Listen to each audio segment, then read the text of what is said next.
Every 5 minutes, somebody in Britain has a stroke. Now, 1 of 3 who survive will have aphasia, a communication disability which makes speech difficult or even impossible. But there are concerns about the lack of long-term support. Sharon Smith had a stroke 21 years ago, but didn't find out she had aphasia until 17 years later. Carol Pound is also here. She's a speech therapist and one of the founders of Connect, a charity for people living with aphasia. And Professor Roger Boyle is here too. He's the National Director for Heart Disease and Stroke at the Department of Health. Good morning to you all. Professor Boyle, what exactly is the definition of aphasia? Well, I have a technical one here, which is a partial or total loss of the ability to articulate ideas or comprehend spoken or written language, resulting from damage to the brain, particularly the speech centre in the brain. So it's not, crucially, it's not just about being able to speak, it's about being able to understand. Understand as well. Yeah, which I hadn't realised. And it comes in all degrees of severity. So some people might stumble over an occasional word, and other people cannot comprehend a word that is said to them, or actually be able to reply to any simple questions. They can't produce any words at all. Well, let's bring Sharon in, because I really want to hear what happened to you, Sharon. You had a stroke when you were only in your late 20s. Yeah, I was 28 and 7 months pregnant. Feeling fine. With a headache, that was it. And my speech had gone wrong, and my husband noticed that the words were all absolutely didn't make any sense. Went to get me to the hospital. I collapsed. A clot had appeared and had to have surgery immediately. Had the surgery, coming back out of the hospital. Then I had another clot and I had to go back, which put me into a coma for a month. And all this while you were pregnant? Yes. Happily, we should say that your daughter survived. Perfect, yes. Yes. Yeah, she's 21. I'm 21 years, yeah. Absolutely perfect. Well, that's the good side. But I want to know when you became aware that you were struggling with speech and understanding. I didn't understand anything. So it took a long time. I didn't recognise my children and my husband, so it took a long, long time to slowly build up. So the language come the last thing. So within 5 years, I started to question that there was something else wrong. I didn't know what. I knew it was, I thought it was madness, because I couldn't always, I knew the word in my head, but I just couldn't get it to come out of my mouth, which is crazy, because you think, I control myself, but you don't. This aphasia controlled me. I didn't know that. That must have been a very frightening time of your life. It was scary. It was very scary, because no one was there to tell me why. Which, and then it took 15 years later, I found a letter, a poster outside a doctor's, which said, have you had a stroke? Do you have aphasia? I thought, well, I had a stroke, I understand. The aphasia didn't mean anything. I went to it, and there was people there that was saying, oh, we recognise what you were, it's aphasia. So I thought, okay. And then they gave me a piece of paper to go to Connect. And I went there, and I just started crying, because everybody else was the same like me, which was absolutely wonderful. But this was how many years after your stroke? 15 years. Well, happily, Carol Pound, was one of the co-founders of Connect. Why did you start the organisation, Carol? Well, partly because there was a lack of support for people exactly like Sharon, and I think aphasia is a very complex condition. So it's complex for the people who have it. It's very complex for those around the person who has it. So people with aphasia often talk about a sense of sort of being exiled in their own language, so exiled within their friends and family relationships. So there was a real issue about, how to think creatively with people with aphasia at the centre to develop sort of creative, long-term, innovative ways of working with it. Can people with aphasia go back to work?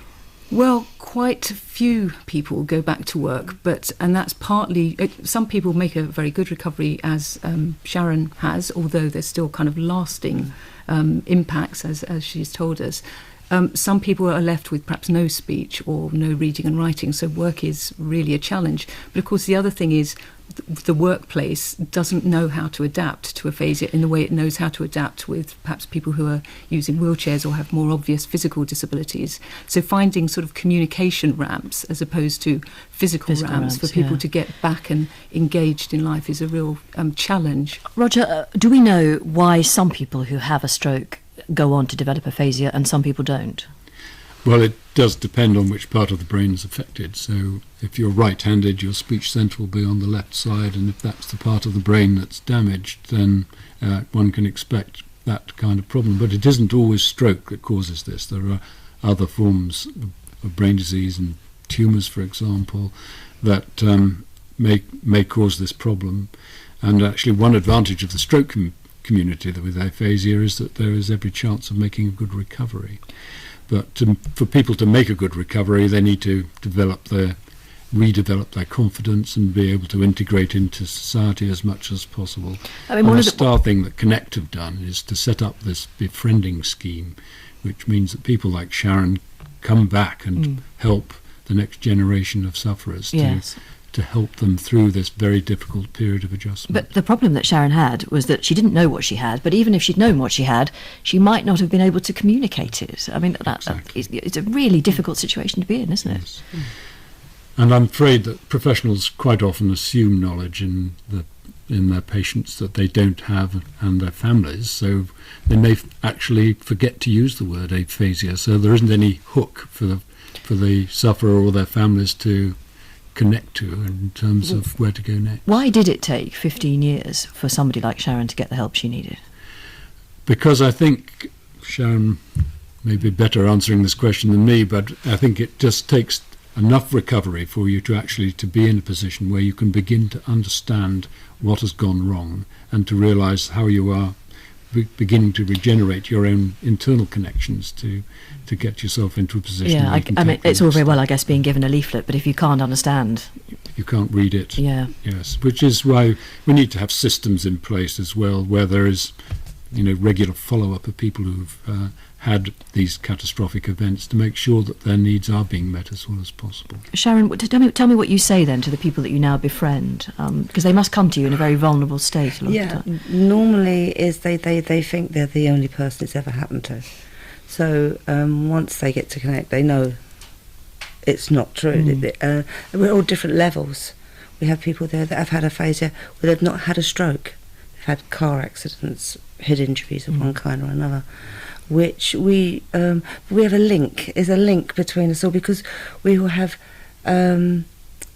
this problem of understanding words and giving that a bit more words. So when we sit there, it takes us a long time, but we get through it. We have time, and that's what one thing I have. I have all the time in the world now to sit there with one person and give them whatever I can give them, the information they need. And they can process it in the time that they need Exactly. to do that. Yeah. You must, I mean, tell me, did you lose friends when you... Yeah. They probably weren't very good friends in the first place to lose them. But the ones I've got now are the ones I want, because they were the ones that stayed with me all the way through, where I had very bad time. You go through different sort of stages of life where not being able to express myself. I used to write poetry and draw pictures and hide them under the bed because I didn't want anybody to hurt their feelings, But now I show them. They're not very good, but they might be very good. Don't be hard on yourself. I that way how I express myself. Yes, and that was the only way I could express myself and to cancel myself. But having Connect and somewhere we can gather and communicate with each other that is one way of getting better. Carol, what about long-term support after a stroke? I mean, people don't always have aphasia, but if they do, is there the right amount of support going over? I mean, this is decades after Sharon's stroke. Absolutely. Well, I think the third sector in some cases are leading the way with... What do you mean by the third sector? Charities like Connect, Speakability, places that have sort of self-help where people can come together meet together, get the confidence, and perhaps regain a sort of more active citizen kind of role in life. But it's very important that that sort of marries in with the statutory sector service, good speech and language therapy from the outset, good befriending input from people who know, which are people like Sharon, who's the expert, obviously, in having been through that experience from the outset. High aspirations, high expectations, and good processes where voluntary sector agencies, statutory sector. Yeah, but I put it to Roger that maybe that shouldn't be the role of the voluntary sector to mop up after the NHS, which is in effect what we're talking about, isn't it? Well, I think that they have so much knowledge that it would be a waste of that expertise that's not one to use angle. it. Not to use it. But I fully accept what you're saying, that we need to have systems in place that are much more supportive for people with these disabilities. And the problem is that, as always, it's structures. We've got hospital services, community services, primary care services, and social services. But I mean, you did all set up, needing didn't to you, work together. the National Stroke Strategy in 2007, and Yes. that looked at improving the outcome for all stroke patients. But Yes. surely part of that is the long-term care for these people. Yes, absolutely right, and that's why, having now sorted out by and large the improvements of the acute response, and you'll have seen the FAST campaign, which has raised awareness about stroke and that as a cause of aphasia. We clearly need to be concentrating now on the long-term needs, and that's what we're doing through the development of 28 stroke networks across the country, working across all these organisations that need to come together to make sure that individuals like Sharon do get the support they need and have re-access to care when they need it in a much more systematic way. Well, let's hope so. Thank you very much, Roger, for coming in, and thank you, Carol, and a special thanks to you, Sharon. Thank you.